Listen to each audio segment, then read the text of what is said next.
வாழ்க வையகம், வாழ்க வையகம், வாழ்க வளமுடன். குரு வாழ்க, குருவே துணை. மனவளக்கலை உறவுகளுக்கு கோபாலின் வணக்கங்களும் வாழ்த்துக்களும்.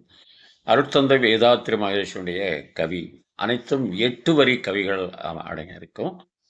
அந்த 8 வரிகளில் சமுதாயத்திற்கு ஏற்பட வேண்டிய சீர்திருத்தங்களை எல்லாம் குறிப்பிட்டிருப்பார்கள். அதில் இந்த 5ஒழுக்க பண்பாட்டை அனைவரும் கடைபிடிக்க வேண்டும். இல்லை என்றால் கடைபிடிக்கச் செய்வதற்கு ஒரு அறிஞர் குழுவை அவர் ஏற்படுத்தியிருப்பார். அந்த அறிஞர் குழுதான் வேதாத்திரி மகரிஷியினுடைய மனவளக்கலை பேராசிரியர்கள் என்று சொல்லலாம். அதற்கான ஒரு பாடல். ஐந்தொழுக்க பண்பாட்டை வாழ்வில் அமுலாக்க, ஐந்தொழுக்க பண்பாட்டை வாழ்வில் அமுலாக்க, அறிஞர் குழு ஆங்காங்கே அமைத்து மக்கட்கெல்லாம், அறிஞர் குழு அமைத்து அவை ஆங்காங்கே அமைத்து அவர் மக்களுக்கெல்லாம் சிந்தனையை ஊட்டி வாழ்வு சிறக்க தொண்டு செய்வோம், சிந்தனையை ஊட்டி வாழ்வு சிறக்க தொண்டு செய்வோம். சீர்திருத்தம் எப்போதும் மனிதர் வாழ்வில் வேண்டும், சீர்திருத்தம் மனிதர் வாழ்வில் எப்போதும் வேண்டும். எந்தெந்த காலத்தோ இடம் காலம் தேவை, எந்தெந்த காலத்தோ இடம் காலம் தேவை. இவைகளுக்கொப்ப தோன்றின எத்தனையோ செயல்கள், இவையொப்ப தோன்றின எத்தனையோ செய்கள். அந்த செயல் அந்த கருத்து இன்று சிந்தனைக்கோ, அந்த செயல் அக்கருத்து இன்று சிந்தனைக்கோ. அனுபவத்தில் துன்பமளிக்குமெனில் தவிர்ப்போம், அனுபவத்தில் துன்பமளிக்குமெனில் தவிர்ப்போம்.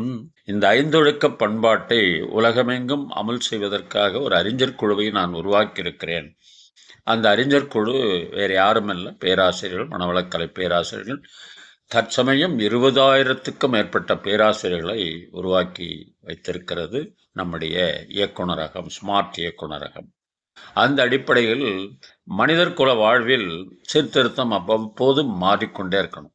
ஒரு காலத்தில் சதி திட்டம் என்று ஒரு திட்டம் இருந்தது. பெண்களை எல்லாம் கணவர் இறந்த பிறகு உடன்கட்டை ஏறுதல் என்ற ஒரு பழக்கம்.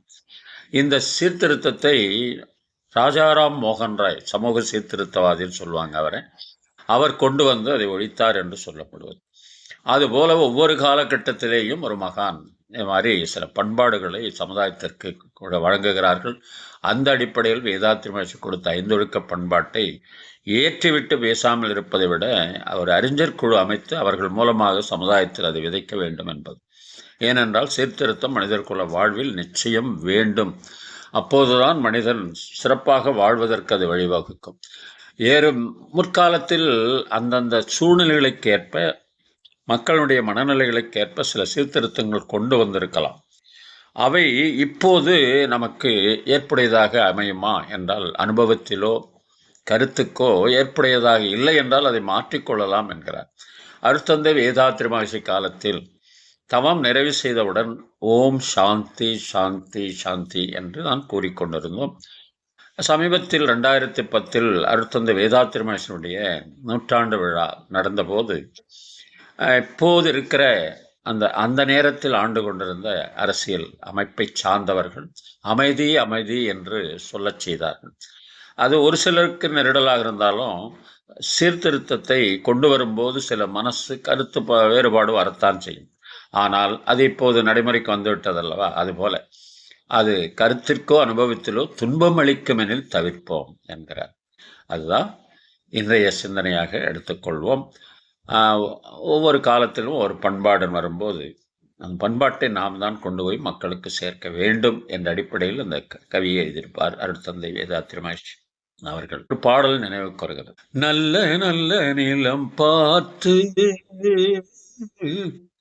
நாமும் விதை விதைக்கணும், நாட்டு மக்கள் மனங்களிலே நாணயத்தை வளர்க்கணும். பள்ளி என்ற நிலங்களிலே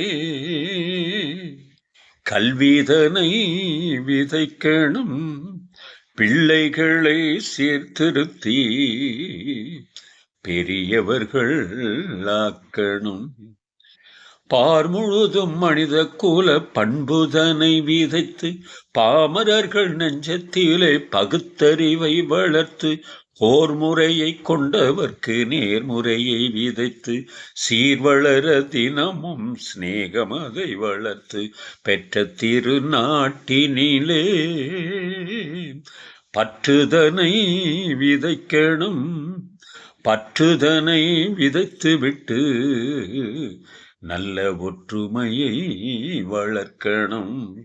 நல்ல நல்ல நிலம் பார்த்து நாமும் விதை விதைக்கணும். நாட்டு மக்கள் மனங்களிலே நாணயத்தை வளர்க்கணும், நாணயத்தை வளர்க்கணும். வாழ்க வளமுடன். நீங்களும் உங்கள் அன்பு குடும்பமும் வாழ்க வளமுடன்.